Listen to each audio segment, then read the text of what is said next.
มาจ้ะ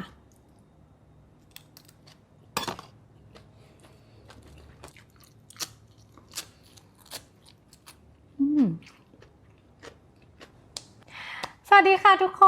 น วันนี้จะพากินน้ำตกคอหมูย่าง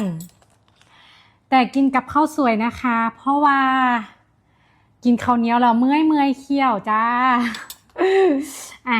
เริ่มกินกันเลยดีกว่าเนาะบีบมะนาวขอบีบมะนาวนิดนึงว้าวกลิ่นมะนาวเปรี้ยวปากมากกินกันเลยนะคะ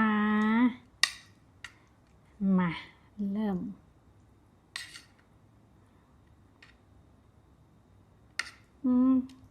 ตักหงากกันละจ้ะกินกันจ้า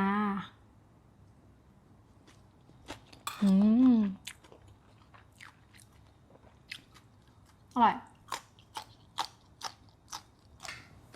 มาจ้ะ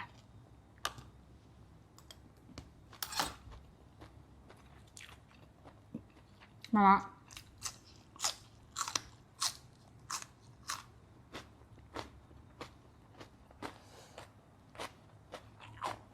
ขมดิ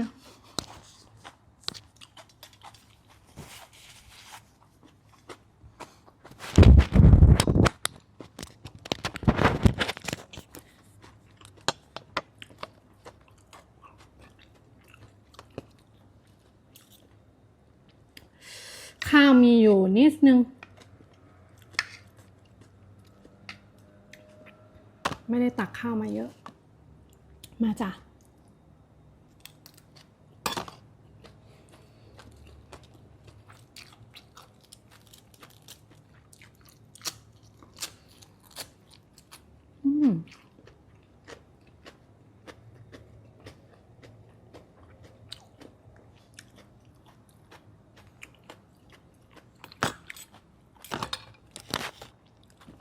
มันรู้สึกมืด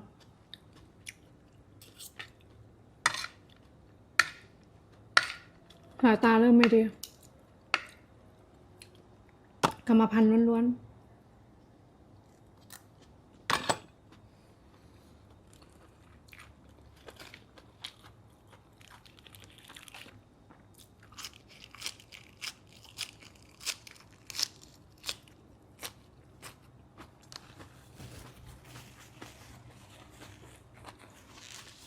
อร่อยมาก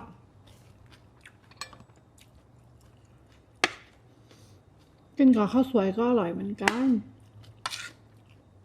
ไม่อยากจะกินแต่ข้าวเหนียวดอก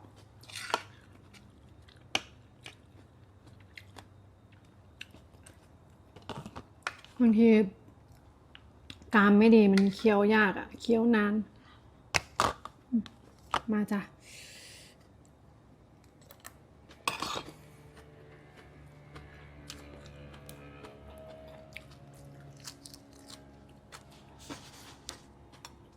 อร่อย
ไม่กับสิเฮียมั้ง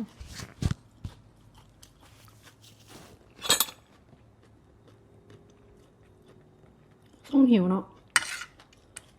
ค่อยปากค่อยเว้า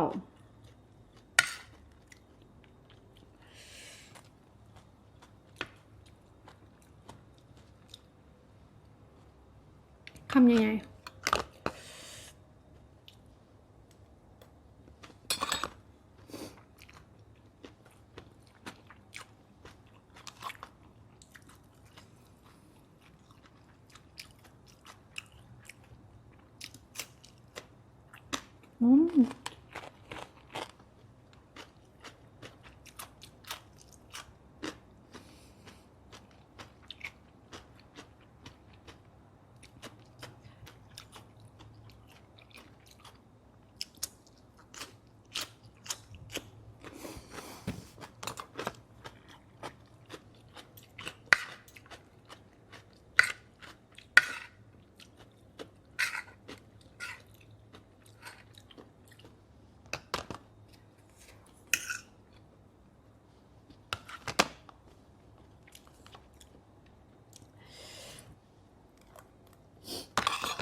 เลิกแล้ว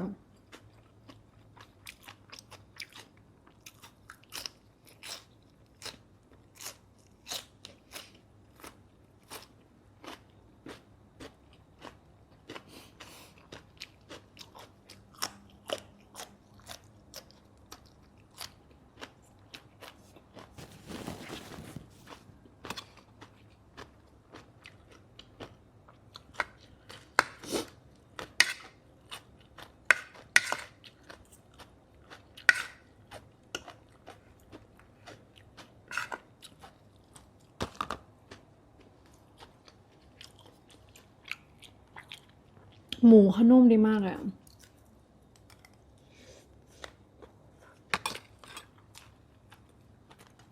ลืมบอกว่าชื่อเขา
พริกทอดอืมหอมดีค่ะ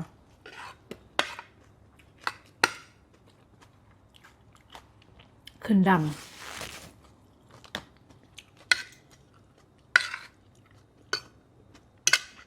แบ่งได้2 คำ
อืม